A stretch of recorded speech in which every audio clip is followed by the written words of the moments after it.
et bienvenue dans l'émission Parole de femmes. Nous sommes à la fin de cette semaine où nous avons parlé des défis de la femme et nous terminons en beauté puisque nous allons parler des mamans. Les mamans sont donc à l'honneur aujourd'hui.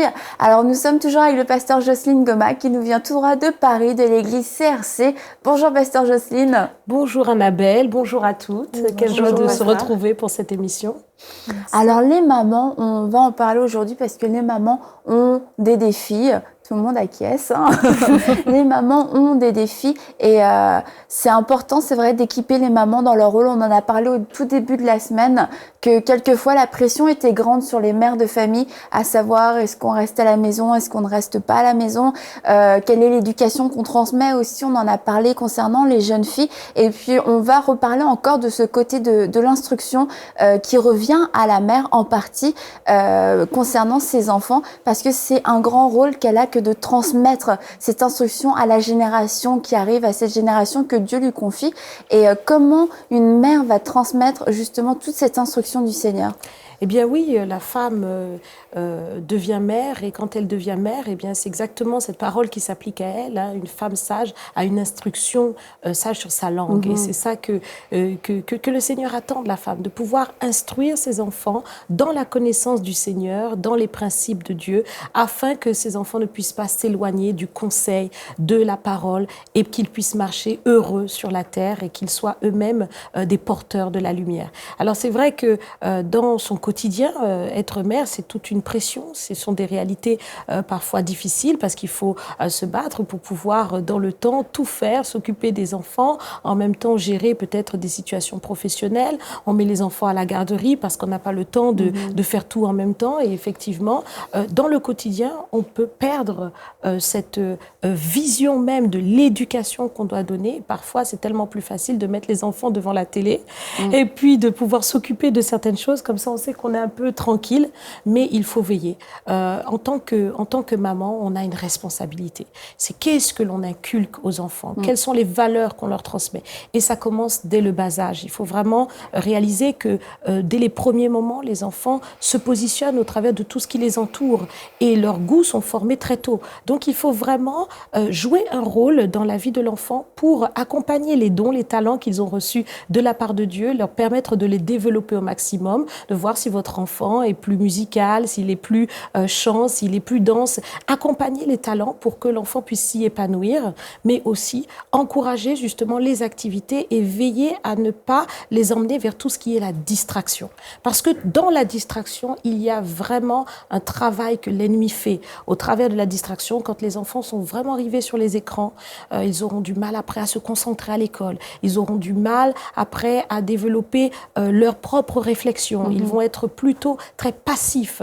Ils peuvent aussi développer des choses. Vous savez, quand on regarde beaucoup la télé, on développe une certaine addiction à la nourriture. C'est prouvé scientifiquement. Donc tout ça, il faut qu'en tant que maman, on soit conscient pour veiller à tout cela et puis permettre que les enfants soient plutôt actifs, qu'ils aient des activités et qu'ils soient à l'église, qu'ils aient aussi des camarades dans le Seigneur, qu'ils puissent grandir épanouis avec des loisirs, mais aussi avec une éducation. Et ne pas laisser le monde éduquer les enfants à votre place. Ne pas s'attendre à ce que l'école fasse l'éducation de vos enfants à votre place. Veillez à ce que aussi à l'école on leur donne, parce que des fois c'est très subtil. Hein, vous savez, on apprend aux enfants des poésies. Et puis, dans les poésies, il y a des petites sorcières dedans. Il y a des petites choses qui se glissent comme ça, qui sont des choses qui ne sont pas à la gloire de Dieu et derrière lesquelles les enfants peuvent vraiment subir des attaques spirituelles. Donc, il faut être vigilant.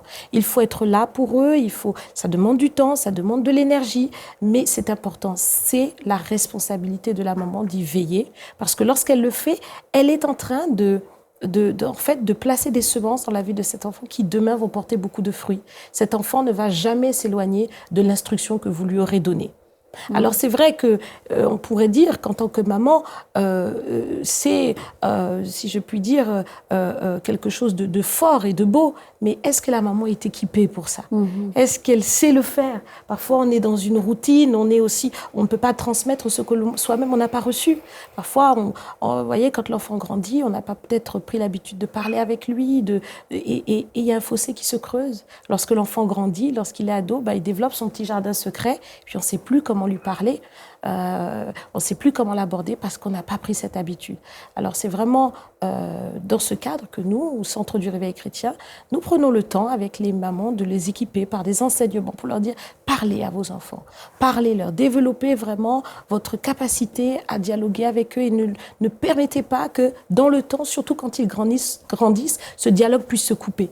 Parce que c'est très important de pouvoir toujours, en même temps que l'enfant grandit, vous-même grandir avec lui dans le sens où on comprend qu'il y a une étape différente de son temps, mais en même temps, il faut garder cette relation pour faire que l'enfant puisse toujours se confier, puisse revenir vers vous pour vous dire voilà les petits mots qu'ils ont, les choses qui sont difficiles, les souffrances qu'ils peuvent traverser aussi, afin que vous ayez toujours la réponse. C'est vraiment le défi de la maman, de pouvoir continuer d'instruire son enfant, quels que soient les défis que l'enfant peut avoir, que ce soit à l'école, que ce soit face à ses camarades. Il faut pouvoir répondre. Et ça demande à la mère cette vigilance, cette proximité. Donc c'est ce que la maman doit développer. Et puis effectivement, il faut qu'elle puisse, dans son foyer, lorsqu'elle a le bonheur d'être dans un foyer équilibré, où il y a un père, pouvoir toujours installer le respect du père. C'est le cas pour, effectivement, les mamans, parce qu'elles-mêmes, elles sont épouses, il faut qu'elles soient soumises pour pouvoir transmettre cet aspect du respect, puisque le Seigneur dit aux enfants d'obéir et de respecter leurs parents afin d'être heureux. Donc, c'est vrai que si les enfants n'ont pas appris cette soumission dès leur jeune âge, eux-mêmes ne vont pas bénéficier de cette promesse du Seigneur. Donc, c'est la mère qui a vraiment cette clé-là, ce rôle-là. Si la mère est rebelle dans son propre foyer, les enfants aussi le seront. Et c'est vrai aussi que dans les familles recomposées, parce qu'on a des familles recomposées, on a des familles où la mère s'est mariée, elle avait déjà ses propres enfants, où le père avait ses propres enfants. Mais là, nous allons parler surtout de la mère qui, par exemple, avait ses propres enfants. On peut voir que parfois, elle accepte que le mari soit son mari, mais pas le père de ses enfants. Et ça, c'est aussi un problème. Il faut vraiment qu'au contraire, très vite, elle prenne la sagesse de pouvoir installer dans le foyer cette compréhension que, voici, cet homme ne va pas remplacer ton père, mais il sera aussi un père pour toi. Et il faut le respecter en tant que tel, et il faut pouvoir installer. Moi, je conseille souvent d'installer le fait que l'enfant puisse dire papa, qu'il soit libre de pouvoir le dire, parce que ça aide à la communion, à la cohésion. Et ça, c'est à la mère de l'installer très vite, de ne pas d'assumer cela pleinement, de le faire. Et quand c'est bien pleinement assumé par la mère, les enfants aussi finalement embrayent, même si parfois c'est un peu difficile, mais ils finissent par embrayer. Et cela met véritablement une harmonie dans le nouveau foyer qui se crée. Et ensuite, il faut effectivement toujours placer l'homme qui rentre dans cette cellule-là vraiment dans une position où il a la liberté de jouer aussi le rôle de père. Donc tout ça, ce sont des équilibres que la maman peut véritablement installer. C'est parfois difficile, hein, on a toujours des choses que l'on peut traverser en tant que maman qui sont compliquées, parce que avec la pression de la vie d'aujourd'hui, où la femme ne fait pas toujours le choix de rester à la maison pour s'occuper des enfants, elle n'a plus le temps. Elle ne voit plus ce qui se passe. L'enfant vit sa vie, elle est rentrée le soir, à peine le temps de donner un repas, et finalement le soir est arrivé, il faut aller se coucher, donc il y a plus. Et c'est vrai qu'il faut prendre le temps de s'en occuper. Il faut vraiment veiller à avoir des moments de qualité. Et quand on est aussi des parents qui sont très investis à l'église, où on est à l'église tout le temps, on s'occupe de l'église, il faut quand même faire attention à cela. Il faut quand même, en tant que croyant, prendre le temps d'avoir des temps de vacances avec les enfants, d'avoir des temps de qualité où véritablement on peut installer cette communion et cette cohésion, parce que les enfants en ont besoin. Les enfants qui ne grandissent pas avec une cellule familiale équilibrée produisent après beaucoup de difficultés. Toi, Mathilde, tu y veilles justement parce qu'on en parle régulièrement dans les émissions, la place que le ministère peut prendre, et puis même pour les gens qui ne sont pas dans le ministère, le simple fait d'être très investi dans son église locale, de veiller quand même à maintenir ces moments de qualité avec tes enfants, qu'ils n'aient pas ce dégoût, façon de parler, des choses du Seigneur, que pour eux aussi, ils aient un repère dans la cellule familiale. Mais c'est certain que les enfants savent depuis toujours que l'Église fait partie de notre vie, Dieu, ça fait partie de notre vie. c'est certain, Dieu, c'est une chose, mais quand on est dans le ministère, c'est autre chose pour les enfants.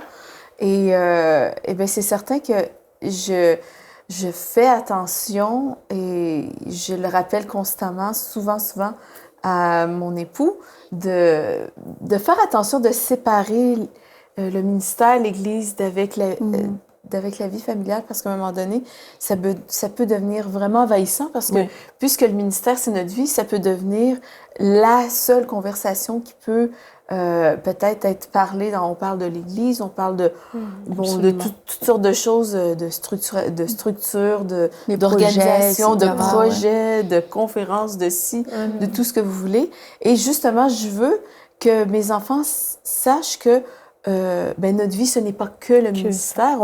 On est des enfants de Dieu, mais on n'est pas seulement... Notre identité, ce n'est pas seulement l'Église et le ministère.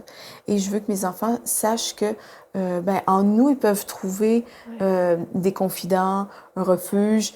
Aussi que quand ils sont avec la famille, on peut rire, on peut parler d'autres choses, on peut avoir du plaisir, on peut faire des loisirs, on peut aller en vacances.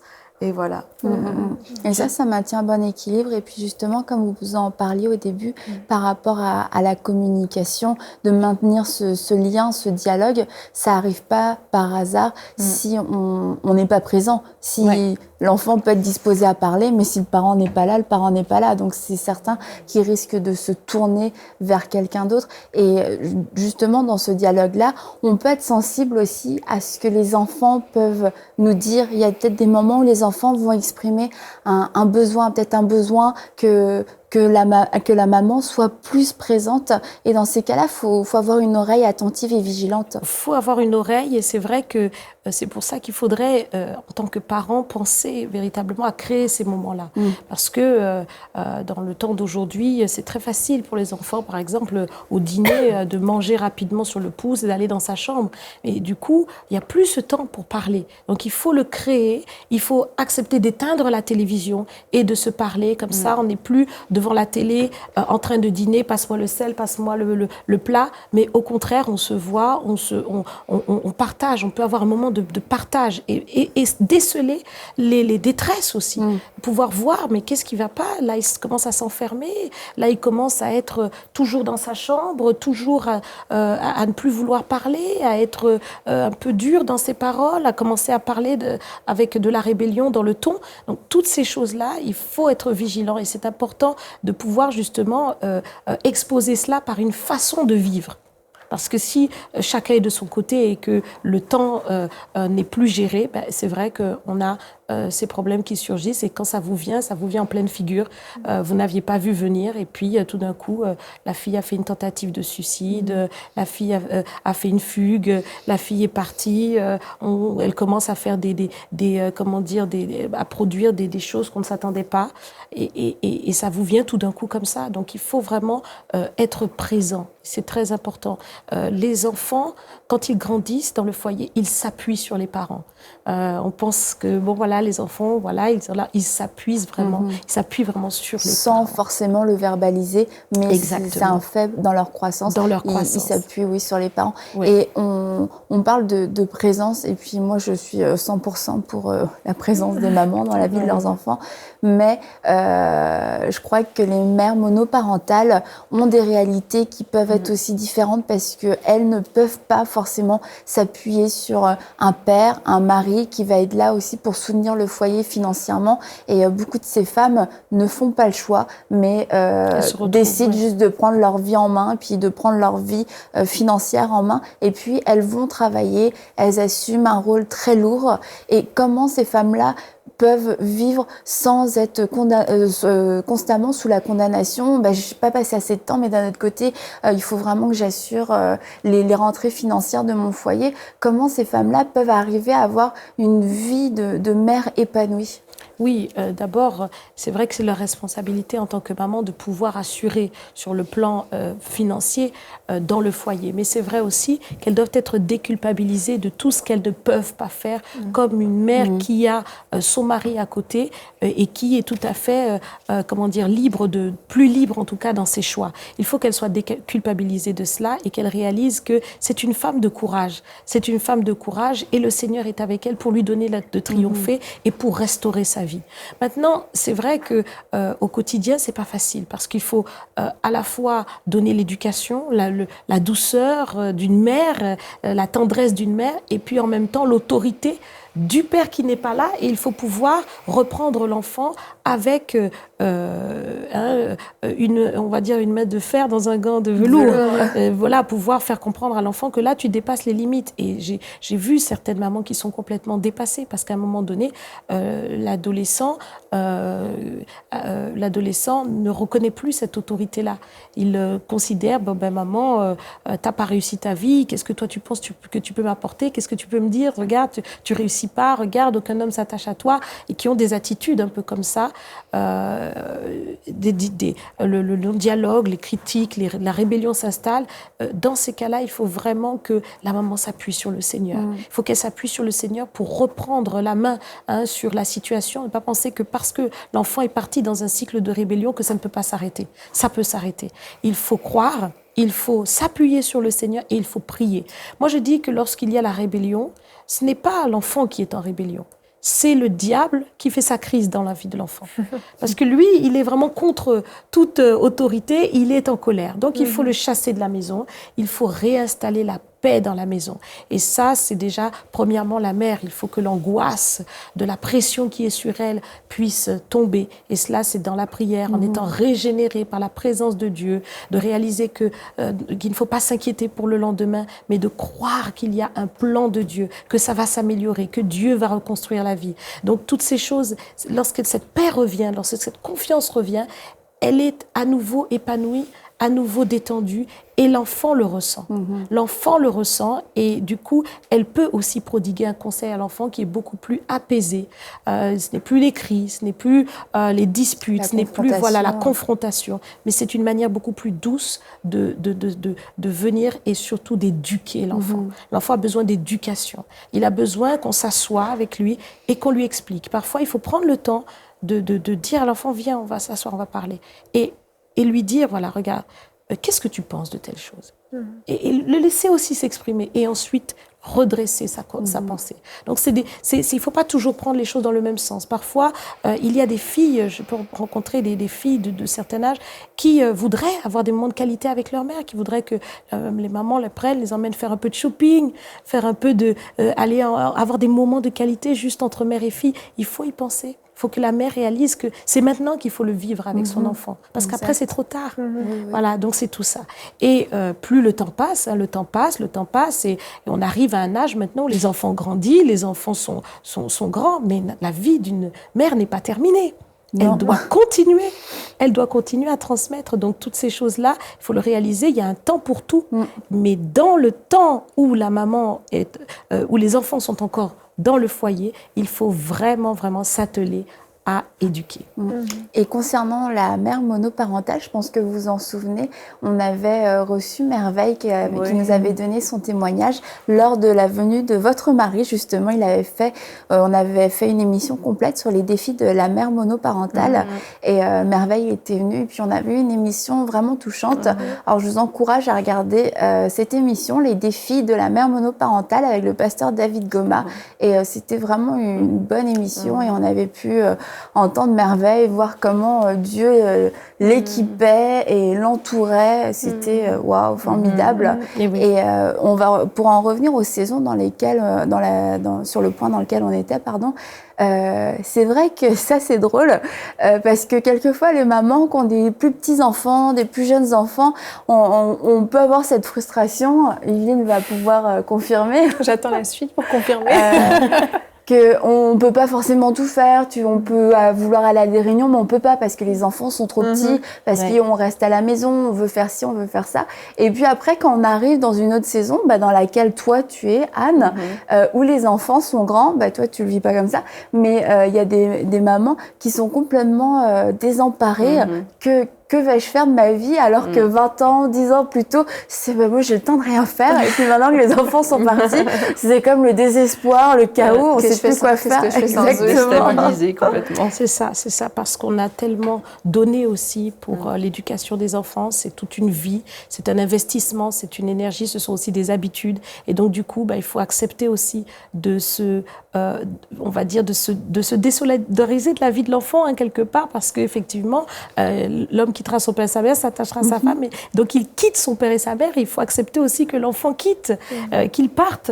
Et ça, c'est un déchirement, mais il faut l'accepter et laisser aussi l'enfant rentrer dans sa vie, rentrer dans son foyer et accepter soi-même aussi de rééquilibrer sa vie sur d'autres aspects, de comprendre que les choses qu'on n'avait pas pu faire avant, ben c'est le temps maintenant. C'est le temps de les expérimenter. Avec le Seigneur, c'est pas terminé. On a vraiment des choses à vivre. Dieu veut faire de la mère qui a eu une expérience une femme qui peut transmettre justement cette expérience aux autres. Et cela, ça passe aussi par le cadre de l'Église, parce que dans l'Église, bien souvent, les mamans peuvent parler, échanger, et c'est le moment. Il ne faut pas s'enfermer dans le mutisme, dans le silence, mais il faut parler, il faut aider aussi les autres. Il faut servir le Seigneur. C'est pas parce que les enfants sont partis de la maison que notre rôle de mère en tant que instructrice se termine parce que nos propres enfants sont partis de la maison, parce que finalement il y a encore tout un travail dans des enfants spirituels, et puis là les enfants spirituels c'est illimité. C'est illimité, oui. Oui, c'est vrai. C'est vrai, et puis aussi il faut dire que dans la vie de l'enfant qui a grandi, c'est pas fini, on est toujours là-bas. Oui. Mais il faut savoir maintenant comment dire, être équilibré dans son rôle. Souvent, les mamans ont du mal avec leur belle-fille, donc il faut apprendre à avoir une attitude sage pour pouvoir considérer la belle-fille aussi comme une fille et pouvoir aussi lui donner un conseil sage approprié, ne pas vouloir jouer un rôle trop imposant dans la vie du couple de ses enfants. Il faut vraiment pouvoir au contraire les laisser respirer et être cette maman qui est un recours dans la détresse, dans la difficulté, qui est un conseil toujours éclairé, qui est une force sur laquelle on peut s'appuyer. Voilà, exactement. Et toi, Anne, tu l'as vécu comment, justement, cette transition? Ouais. Je m'y suis préparée parce que j'avais conscience. Ça fait quelques années déjà, j'ai fait tout un dossier pour les femmes chrétiennes, justement, pour ce deuil du départ des enfants de la maison. Et je m'étais préparée moi-même. Mes enfants étaient à l'époque adolescentes. Et je savais que c'était une transition, c'était un deuil. Et c'est un peu comme le passage à la retraite. Il faut s'y préparer. Si on arrive sur l'obstacle dans un déni, on risque de mal le vivre. Donc je me suis préparée à l'avance, et heureusement, parce que j'ai une de mes filles qui est partie même plus tôt que ce que j'avais prévu, puisqu'elle a trouvé l'âme sœur et elle s'est mariée. Alors ça s'est bien passé, et ça se passe bien. Là j'en ai 2 qui sont parties, il m'en reste qu'une. Et non, je le vis bien parce que je sais que c'est le plan de Dieu, c'est la vie, c'est normal, c'est sain. J'ai élevé mes enfants pour qu'elles deviennent des adultes épanouis, qu'elles soient des épouses épanouies, des mamans épanouies, des servantes de Christ épanouies, puis c'est ce qu'elles deviennent. Ce qui fait que je suis vraiment contente de voir leur lancement dans la vie d'adulte. Ce qui fait que, oui, il y a eu une étape, il y a eu une transition. C'est sûr que ça fait un vide dans la maison, mais j'ai de quoi m'occuper, tu le sais. Et avec maintenant les technologies, c'est vrai qu'on est beaucoup plus en contact avec nos enfants qu'on l'était avant. Avec Skype, avec FaceTime, j'ai contact avec mes enfants toutes les semaines. Ça fait que c'est beaucoup moins dur que j'imagine, ça fait une vingtaine d'années, quand notre enfant partait, puis on le voyait à Noël, à Pâques. Donc non, ça s'est bien passé, mais ça ne se passe bien que si on le remet entre les mains de Dieu, qu'on considère que c'est une étape naturelle aussi de la vie normale de la femme, et qu'on s'y est longtemps préparé. Fait que non, ça se passe très bien. Puis je sais que j'en ai encore une, peut-être pas pour très longtemps, mais c'est normal. Non, et puis les miennes j'en ai eu 3 en 4 ans, donc elles se suivent de très près, ce qui fait qu'elles partent en rafale. Alors j'ai pas le plaisir d'avoir la petite dernière pour longtemps, mais en tout cas, ça serait très bien. Mais j'aurai les petits enfants, c'est ça. Il faut être consciente tout de même de l'importance de la maman par rapport au foyer des enfants, parce que il y a des mères comme toi, Anne, qui sont sages et qui justement voient leurs enfants s'épanouir et grandir, vivre leur propre foyer et où ça se passe très bien. Mais il y a des mères aussi qui malheureusement n'ont pas réglé toujours des problèmes intérieurs et qui peuvent vraiment détruire le foyer de leurs enfants par leur comportement, par des paroles inappropriées, par des attitudes. Et donc il faut à ces mères-là qu'elles prennent conscience. Attention à ce que vous dites, attention à comment vous êtes positionnés. Il faut accepter certaines choses, patienter. Ce n'est pas votre foyer, ce n'est plus votre vie à vous, c'est la vie des enfants. Il faut leur laisser cette liberté-là. Il ne faut pas vouloir toujours dire, toujours reprocher, toujours remarquer. Il faut vraiment accepter de laisser place maintenant à la nouvelle génération. Et puis, il faut aussi, quand on rentre vraiment dans un âge plus avancé, prendre aussi ce temps avec le Seigneur, de se préparer à ce temps-là. Parce qu'il y a des femmes qui vieillissent et qui ont du mal à vieillir. Parce que elles n'arrivent pas à se positionner. C'est vrai que notre société est très particulière par rapport à ça. On est vraiment dans une société où la jeunesse est élevée dans une idolâtrie pas possible. Mais l'âge aussi avancé, c'est une grâce, c'est une bénédiction du Seigneur. Et il faut l'accepter. Il faut accepter que l'on puisse toujours, tout en étant plus âgé, en ayant moins de force, moins d'énergie dans le corps, avoir la possibilité de continuer d'être dans la prière et d'être dans la transmission. Wow. Yvonne, tu voulais dire quelque chose concernant toi, ta saison de petits enfants? De petits enfants. Moi, je pense que c'est une saison qui est particulière et qui fait qu'on est peut-être un peu à part des autres. On se sent un peu à part parce qu'on ne peut pas forcément suivre le mouvement, mais que c'est une saison dont il faut profiter, surtout quand je vous entends parler. Je me dis, c'est une saison qui est précieuse et on investit déjà dans la vie de nos enfants dès le plus jeune âge. C'est vraiment dès le début qu'on commence. Donc, c'est des moments précieux et notre présence est importante déjà à ce moment-là. Et tout ce qu'on donne à nos enfants dès le plus jeune âge, c'est un bénéfice pour eux pour plus tard. Amen, Et puis, comme tu disais, on se prépare et puis toi, tu le fais, tu l'as vécu dans la joie parce que finalement, on élève nos enfants pour les voir vivre cette vie d'adulte à un moment donné. Et c'est le moment après de nous réjouir. Moi, ma fille, elle a 10 ans. On se moque de moi, mais je me prépare déjà parce que c'est ma seule et je sais qu'après, quand elle s'en va, il n'y en aura pas d'autres qui arriveront. Mais du coup, je me prépare à vivre ça dans la joie et sereinement et ça sera une belle étape. Donc, j'ai bien fait de me préparer. Tu as confirmé tout ça, Anne. Donc, les moqueries sont anéanties maintenant. Je considère ça comme un lancement de fusée. Voilà. On se prépare pendant des années, puis quand le lancement est réussi, on applaudit et on débouche le champagne. J'aime voir ça comme ça. Merci beaucoup, Pasteur Jocelyne, d'avoir partagé sur tous ces défis que la femme peut rencontrer. Puis je crois que ce sera une grande bénédiction et d'un grand conseil et que beaucoup de femmes vont être édifiées et vont prendre des décisions pour le changement. Parce que dans toutes ces émissions, en fait, on a vu, il y a quelque chose de vraiment super qui est disponible dans le Seigneur. Et c'est à la femme, et ça va être finalement son principal défi, c'est de se tenir près du Seigneur, dans la présence de Dieu, pour recevoir, pour changer, pour elle-même se laisser transformer, pour être une meilleure mère, une meilleure épouse, et puis tout simplement grandir dans sa communion avec Dieu. Donc si vous vouliez donner peut-être un petit mot de la fin pour cette série. Eh bien, tout simplement, et dresser encore une prière pour toutes les mamans, si vous le voulez bien. Oui, bien sûr.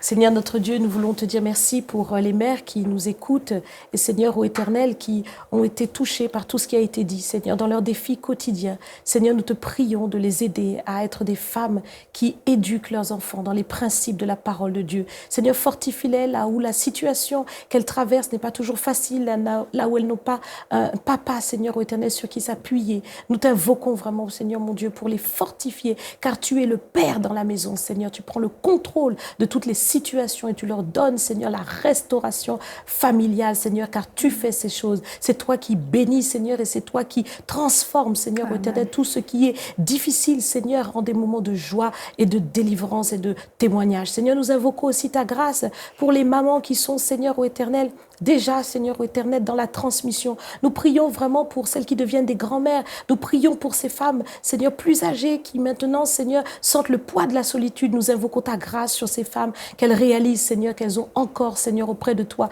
la possibilité de t'invoquer, Seigneur, pour cette génération et qu'elles soient des femmes épanouies, quel que soit le temps qu'elles traversent, Seigneur, car elles sont dans une saison bénie, Père, une saison, Seigneur, ô Éternel, où la sagesse les couronne. Nous te disons merci, Père, au nom de Jésus. Amen. Amen. Eh bien, merci beaucoup, Pasteur Jocelyne, d'avoir fait toute cette série avec nous sur les défis de la femme. Merci à vous toutes aussi, mesdames. Et on se dit à très bientôt pour une prochaine émission de Paroles de Femmes. Envoyez-nous votre témoignage à paroledefemme@enseigne-moi.com.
Cette émission est rendue possible grâce au précieux soutien des partenaires d'Enseigne-moi Canal International.